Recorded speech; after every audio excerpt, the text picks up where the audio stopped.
You're listening to The Problem with Poverty, a podcast that helps bring awareness to the causes and consequences of poverty, as well as ways that we can overcome the problems with poverty together.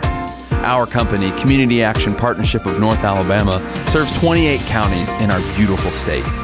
According to 2019 estimates by the U.S. Census, Alabama was the 7th poorest state, with 15.5% of its residents living in poverty, as compared with a U.S. average of 11.1%. Our goal with this show is to highlight all of the opportunities that we and our partners have to help people overcome poverty as we focus on helping people, changing lives. Welcome to Episode 1 of the Problem with Poverty podcast. I'm your host, Holly Hicks. With this podcast, we hope to bring attention to the problems associated with poverty, to dispel misconceptions about poverty, and about people who live in poverty. Our guests will include agency and community leaders who deal with the problems with poverty on a daily basis, as well as people who benefit from programs designed to address the problems with poverty. Our guest today is our CEO, Tim Thrasher. Tim Thrasher serves as the Chief Executive Officer of Community Action Partnership of North Alabama. As the CEO, he serves the Board of Directors and supports the more than 500 employees across North Alabama by providing leadership to fulfill the agency's mission of providing opportunities to help people overcome poverty.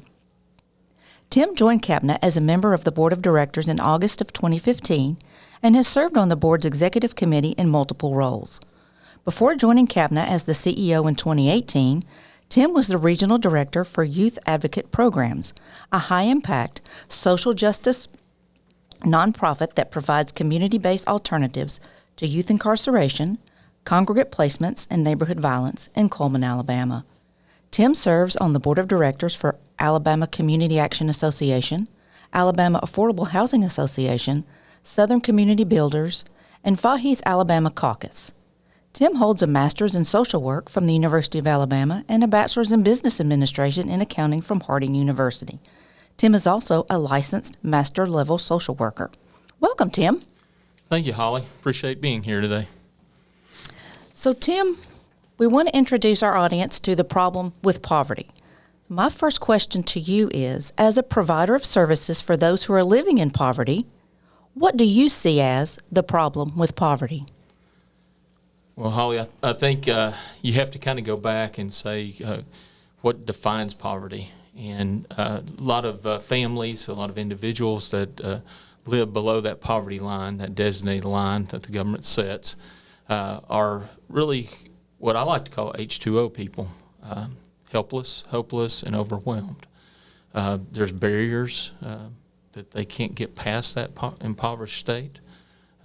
Some of it's been generational, it's learned, and there's just the problem with poverty is just a multiplicity of things that affects families, and usually it's not just one thing. It could be mental health, it could be substance abuse, it could be just loss of job, high medical bills, could be housing.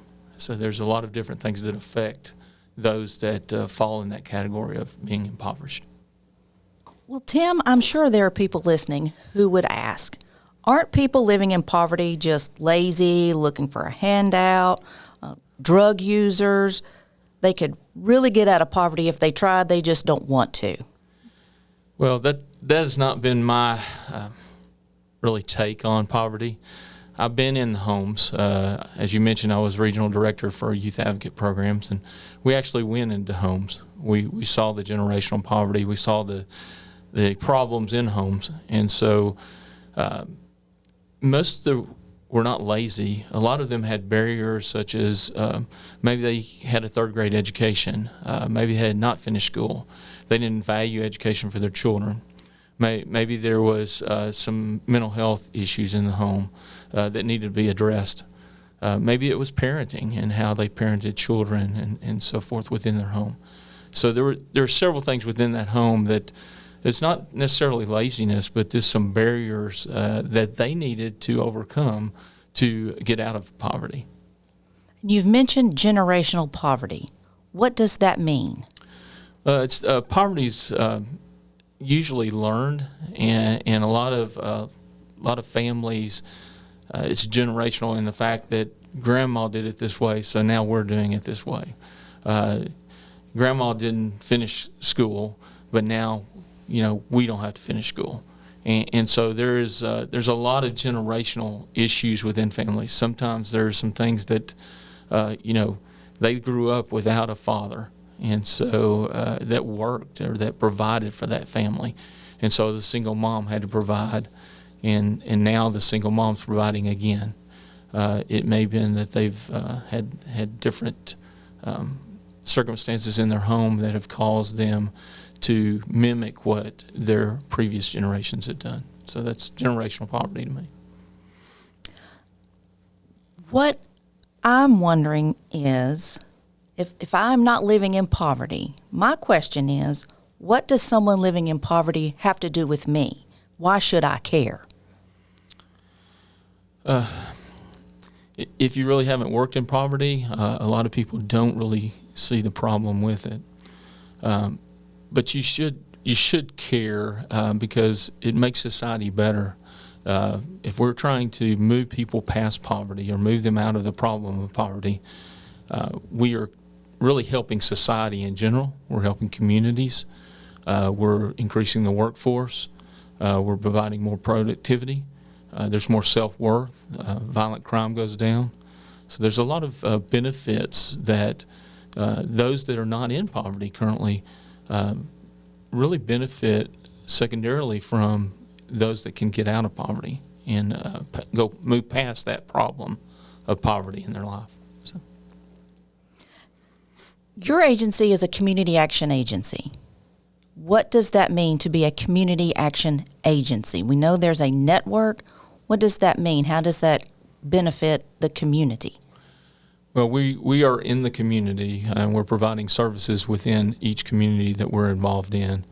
That's the community part of it. It's also a network of over 50 states. There's 18 community action agencies in Alabama, and that network helps each other. We benefit by the methods and ways that we do service, that we provide to those families that and individuals that are in poverty.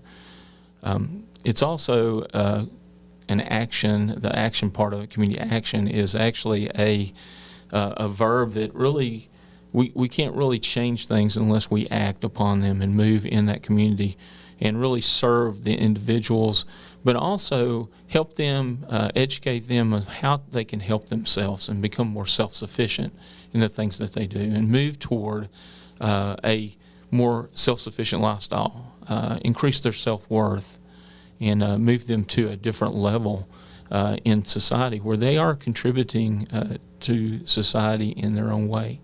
It may be not in the same way that we contribute, but it is, if we better it just a little bit, it helps society in general.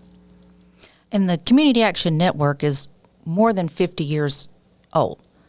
So what are some solutions that have been tried and proved to not work to address the problem with poverty? And then what are some innovative ways that can be implemented to help people overcome poverty? Some of the things that maybe have not worked is providing entitlement programs where people are entitled to certain things. And some people would call some of the things that are done now entitlement programs, but just giving a handout without any end goal to that. So what we found over the years is that there needs to be a benefit, there needs to be an outcome, and we try to strive for those outcomes within the services that we provide as an agency and as a network. So as you know, anything that's worthwhile has things that are consequences of the things that you do. For example, sending children to Head Start has been a very successful endeavor over the years. And the reason for that is we get the parents involved and show them the benefits and the outcomes that school can bring to their children and how that helps them to overcome poverty. We have individuals working now in the agency that have gone through that program and have come out and are now contributing to society And we've had individuals at events that I've gone to that have come through Head Start programming because maybe mom was a single mom, and now they have actually moved past and out of poverty and are helping their families to overcome that poverty and that generational poverty that we talked about. What would you say to the critics who say Head Start really does not make a difference? Because there are children who have attended Head Start, and by the time they're in the 3rd or 4th grade, they're no further ahead than the other children in the school. And I would say that is true in any segment, whether they're in poverty or doesn't matter their economic status. There's families that I've worked with in previous jobs that are really high income, upper social levels, and they still have some of the same individual problems that those going through Head Start have. What it does, I think, by working with individuals younger, and we work, from 0 to 5, and when you do that, you're building really a base and a foundation of education for that family. Do all of them succeed? No, but the research shows that they have a better opportunity to succeed. And that's really what our goal is, to provide opportunities for families and individuals so that they may move out of poverty. Let me ask you this question. Who is responsible for helping people overcome poverty? Is it the individual? Is it the community? Is it the government? Who holds that responsibility? I think it's all three. The individual, obviously, we've talked about and has a responsibility. If they never take advantage of the opportunity to get out of poverty, then obviously that won't happen. The community that we're involved in and the network, such as Community Action Network, those type of nonprofits, those type of service agencies can benefit, and they provide those opportunities for individuals. So without those opportunities, there's no action from the individuals. And then you also have the government, who provides a lot of funding for these programs. Is that ideal? Not always, but and there's a lot of philanthropy now that has really started to assist in that, and I would encourage that because it is a societal problem, and it is something that if we move people out of poverty, we are better as a country, we're better as a state, we're better in a community setting, we're better as families, and so we move people out of poverty to make them and help them to succeed, and we can't really make them do it. They have to act on that. So that's the individual piece of it. Let's say my family is living in poverty. We're a single income family. We have 2 children. My husband works. I don't work because I've learned that if I go to work, I don't have benefits. I need somewhere to put my children for childcare. It pays me more to not work and to live in poverty because of the benefits that I get. So why would I want to apply for services if I feel like I'll be worse off than I am now? Well, as a single mom, well, you have a husband that's working, right? Is that correct? Mm-hmm. Let me get the scenario straight, right? And then you have children, mm-hmm. and it's difficult right now for childcare. Childcare is limited, and I read yesterday, this in the state of Alabama, we're 60,000 spots below where we should be. So there's slots that are not available for children. So again, that's an individual choice of a family. Maybe the husband is making an income that can sustain the family, but if he is not, then in our society the wife has to work. And in that case, there's no real advantage to doing that if there's not child care or there's not a support system in place. And so that can come in several different ways. That can come through family, other family members. It can come through child care partnerships. It can come through corporate child care, which is something we haven't really explored in this country very much. But, larger corporations have child care on site. And so, the Toyota Mazdas of this area could actually provide child care on site with good quality and leadership from those that have that experience in providing that. I don't know if I answered your question, but. Well, I have a follow-up. When you talk about the corporate sponsorships and the government programs, my question as the devil's advocate is, why are we spending so much time and money on poor people anyway? What do they contribute to society if they are poor?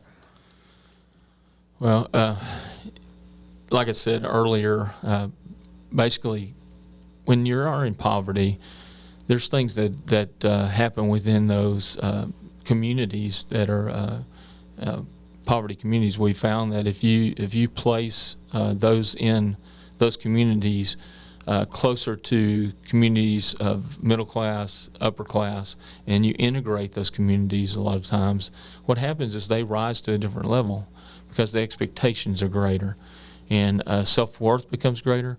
But violent crime goes down, so you save cost as a society of police force. Health is better. We haven't mentioned that, but your health is better if you move people out of poverty because they have better nutritional standards.